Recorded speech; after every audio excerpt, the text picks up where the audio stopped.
The whole family adored my brother, the golden boy, whose big idea ultimately sent my parents to the poorhouse.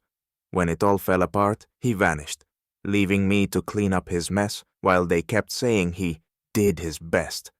And then, as if nothing had happened, he came back, just when I'd pulled the company out of the dirt and turned it into a real success. Sure, I let him keep his grand victory speeches to himself. But what followed next was something even I couldn't have predicted. My name is Alex. I'm 27. And if there was ever a golden child in our family, it definitely wasn't me.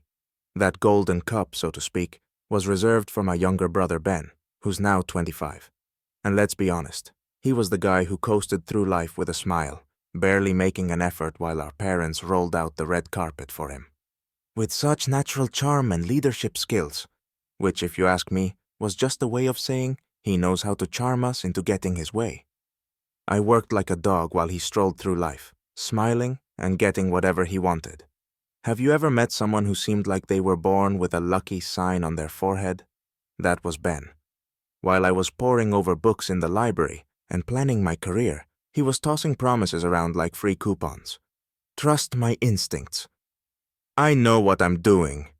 Those were his favorite phrases, and the crazy thing is, everyone believed him. Mom looked at him like he was a star on some show, while I was just the guy in the back row she barely noticed. Then one day, this golden boy declared he had an idea for a startup. Yep, just like that. A world-changing idea. I thought he might start with something small. But nope. He immediately decided his startup was going to change the world. Modesty wasn't exactly in his repertoire. And you know what? My parents bought it in an instant. With stars in her eyes, Mom pulled out all their savings and invested them in Ben's glorious future, which he described so vividly you'd think he was putting up posters. I stood nearby and said, "Maybe you'd like to hear a little bit of grounded criticism?" But no, who wants the opinion of the guy who just works to support the family? Ben stood there smirking, soaking up every moment as our parents fell once again for his lofty promises. Mom looked at me and threw in a, "Come on, Alex, just try to be supportive for once in your life." Apparently, I was the guy who'd never supported him, while Ben deserved unwavering support just for being Ben. Fine, I thought. Maybe this time, if he's lucky, he'll at least make it to the finish line instead of abandoning it halfway through, like he usually does. So there I stood on the sidelines, watching our parents pour their savings into yet another golden opportunity. I can honestly say the anxiety grew with each passing minute. I knew that if this failed, it would all go up in flames. A few months went by, and honestly, it started unfolding like a bad drama with a predictable ending.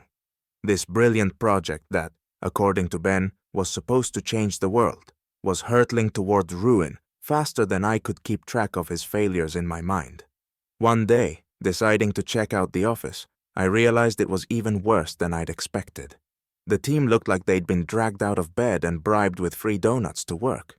And what shocked me even more, a mountain of unpaid bills growing just as fast as Ben's dreams of his supposed millions. But you know what really drove me nuts? Even as his whole business was crumbling, Ben acted like it wasn't his problem.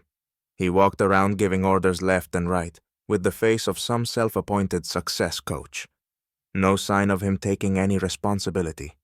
No, of course, everyone else was to blame. The staff just didn't believe in his vision enough. The partners who he said couldn't keep up with his pace. And even our parents, whom he blamed for not giving him enough support. Let's be honest, this guy was seriously blaming the office furniture for not being positioned at the right angle, I thought to myself. Then came the climactic collapse.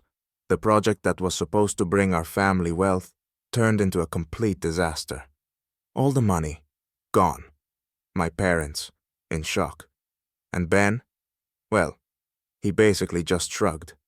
And as if that wasn't enough, Mom still managed to find a way to justify him, whispering to me, "But he tried so hard." Honestly, at that moment I thought I'd explode. I was speechless.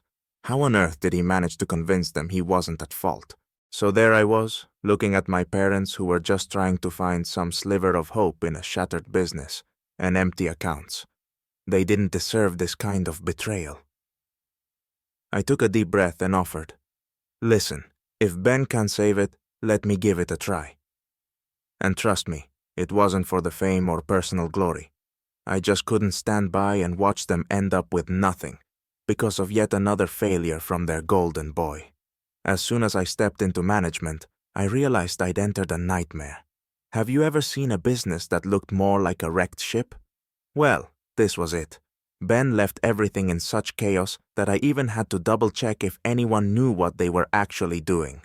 I found unpaid bills mixed with useless documents that had nothing to do with the project. My days turned into endless sorting through the mess, and I practically lived in the office.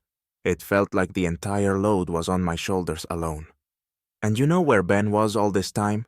He just disappeared. He stopped answering calls, ignored emails, and didn't show up for meetings. Honestly, I would have been surprised if he hadn't bailed as soon as things went south. And really, I knew he was just waiting for the moment he could make his escape, leaving us and our parents to deal with his failure. It was basically his version of the Great Escape. A few weeks passed and I began to notice that, if handled right, the project actually had potential. It's just that Ben, being Ben, had taken the wrong path from the start. I spent a couple of sleepless nights creating a new strategy and vision, and finally managed to attract investors. Yeah, it wasn't easy. Thanks to Ben's efforts, the company had a completely ruined reputation. But once potential investors learned that the golden boy was no longer in charge, I saw a spark of interest in their eyes. Gradually, step by step, we started getting back on track. And just when the business began to bring in its first profits, my parents showed up looking pleased. But the real surprise was that Ben unexpectedly reappeared. He showed up as if nothing had happened and started demanding recognition for his achievements. After all, it was his idea, so naturally, the success was his. Honestly, I was speechless. This guy didn't even bother to pick up the phone when everything was falling apart, and now he wanted his glory back. The family dinner, where Ben and I finally came face to face, felt like a scene from a movie where the characters prepare for a final showdown. Except Ben was trying to play the hero. Yes, right there in front of the whole family, he started his grandiose speech about how his brilliant idea, his brainchild, brought us all back to success. Each phrase sounded like he was describing some noble deed. Honestly, I barely held back an eye roll. "Dear Mom and Dad," he intoned with the air of a victor, "I knew this project was my calling from the very beginning. And fortunately, I had the resolve to come back despite the difficulties." You get the picture. The words were so sweet I could almost feel my teeth ache. I looked at him and thought, seriously? You really want to pull this off in my company? But unlike him, I wasn't going to put on a dramatic scene. Calmly and steadily, I reminded everyone who in this family actually pulled the business out of debt and led it to success. My words weren't loud, but let's say they carried weight. The dinner fell silent. A pause hung over the table so heavy you could almost hear Ben's pride catch in his throat. My parents suddenly seemed to notice that their golden boy didn't shine so bright. When people started talking again, Mom and Dad looked at me differently, as if they were seeing for the first time that their older son was worth something. I didn't expect them to start celebrating me, but something seemed to switch in their minds. Well, better late than never, I thought. And Ben? He had no answer, and frankly, no options left. He flushed and, as usual, quietly backed down. The evening ended without further words, and for the first time, I felt a sense of relief. Several months have passed since that dinner. Ben vanished, this time for good, leaving me with a new sense of confidence. Now I run a company that not only makes money, but genuinely helps people. It's more than just a business. It's a project I rebuilt from scratch. My parents now see that they're not so